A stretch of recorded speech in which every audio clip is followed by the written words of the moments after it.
2022 বিশ্বকাপের আগে যদি কাউকে জিজ্ঞেস করা হতো বিশ্বের সেরা ফুটবল দলগুলোর নাম কি, খুব কম মানুষই মরক্কোর নাম বলতো। কিন্তু মাত্র কয়েক বছরের ব্যবধানে পুরো চিত্র বদলে গেছে। আজ মরক্কো শুধু আফ্রিকার অন্যতম সেরা দলই নয়, বরং ইউরোপের বড় বড় দলও তাদের বিপক্ষে খেলতে ভয় পায়। প্রশ্ন হচ্ছে, কিভাবে এটা সম্ভব হলো? আজকের ভিডিওতে জানবেন মরক্কোর ফুটবল বিপ্লবের সম্পূর্ণ গল্প। তো চলুন শুরু করা যাক মূল আলোচনা। পয়েন্ট নাম্বার 1, ব্যর্থতা থেকে শিক্ষা। হ্যাঁ প্রিয় দর্শক, মরক্কো তাদের পূর্বের ব্যর্থতা থেকে শিক্ষা নিয়েছিল এবং এটাই ছিল তাদের ফুটবল বিপ্লবের সর্বপ্রথম ধাপ।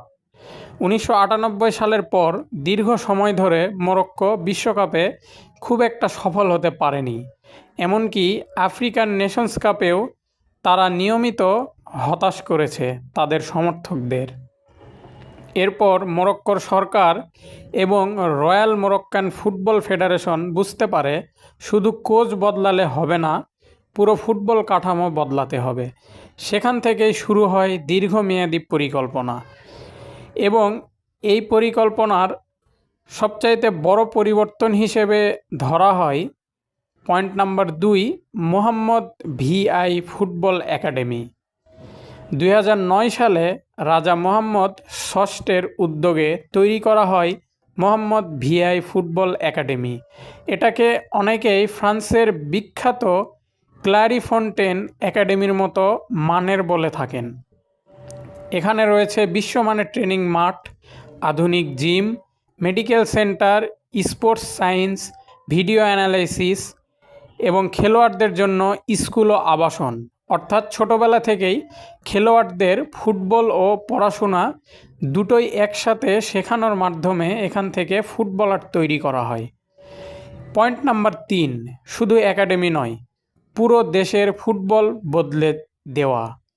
অর্থাৎ মরক্কো শুধু একটি একাডেমি বানিয়ে থেমে থাকেনি, তারা দেশের বিভিন্ন শহরে নতুন নতুন একাডেমি গড়ে তোলে, স্থানীয় ক্লাবগুলোকে আধুনিক প্রশিক্ষণ ব্যবস্থা দেয়, স্টেডিয়াম সংস্কার করে, কোচদের ইউরোপীয় মানের প্রশিক্ষণ দেয়।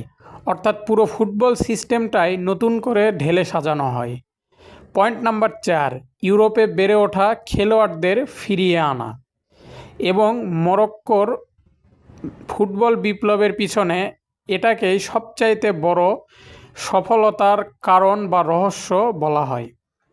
অনেক মরক্কান পরিবার ফ্রান্স, স্পেন, বেলজিয়াম ও নেদারল্যান্ডসে থাকে। তাদের সন্তানরা ইউরোপের সেরা একাডেমিতে বড় হয়েছে, যেমন আশরাফ হাকিমি, জিএস, বুনু, মাজরাইউ, আমরাবাত। এই খেলোয়াড়রা ইউরোপে বেড়ে উঠলেও জাতীয় দলের জন্য মরক্কোকেই তারা বেছে নেন।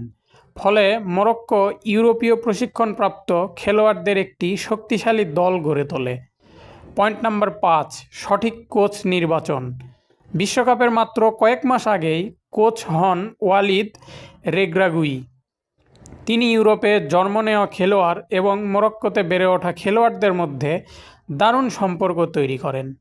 তিনি শুধু কৌশল নয়, দলের মধ্যে পরিবার সুলভ পরিবেশ গড়ে তোলেন। এ কারণেই বিশ্বকাপে মরক্কোকে অন্যরকম দেখা যায়। পয়েন্ট নাম্বার 6, অর্থ বিনিয়োগ।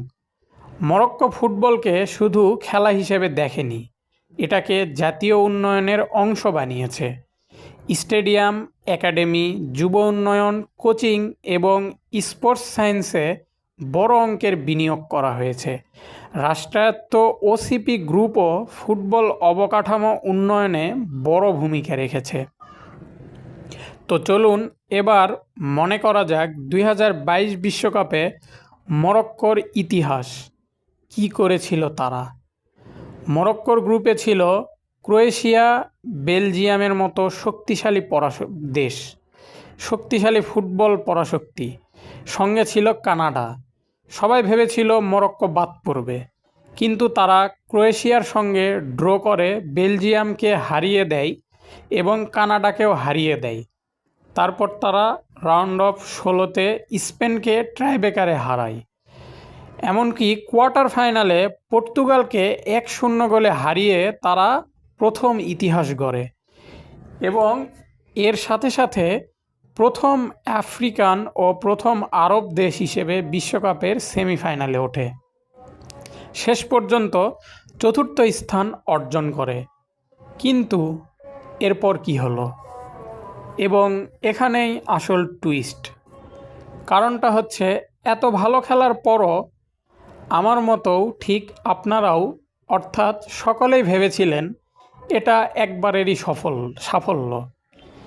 কিন্তু মরক্কো এরপর 2026 বিশ্বকাপেও ধারাবাহিকভাবে ভালো খেলতে থাকে এবং সবাইকে ভুল প্রমাণিত করতে থাকে।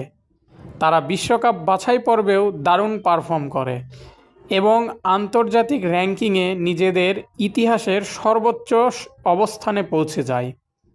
2022 সালের সাফল্য যে কাকতালীয় ছিল না, সেটাই তারা আবারও প্রমাণ করেছে 2026 সালের সদ্য শেষ হওয়া বিশ্বকাপে। একসময় যে মরক্কোকে অনেকেই শুধু আফ্রিকার একটি সাধারণ দল হিসেবে চিনত বা বিবেচনা করত, আজ সেই মরক্কো বিশ্বের অন্যতম সম্মানিত ফুটবল শক্তি। তাদের সাফল্য কোনো অলৌকিক ঘটনা নয়, বরঞ্চ এটি 15 বছরেরও বেশি সময় ধরে পরিকল্পিত বিনিয়োগ, আধুনিক অবকাঠামো, যুব উন্নয়ন এবং সঠিক নেতৃত্বেরই ফল। আর তাই আজ ফুটবল বিশ্বে মরক্কোকে আর ডার্ক হর্স নয়, বরং একটি স্থায়ী শক্তি হিসেবে দেখা হয়। তো আজকে এখানে বিদায় নিচ্ছি। আগামী দিন নতুন কোনো গল্প নিয়ে আবারও দেখা হবে। খোদা হাফেজ।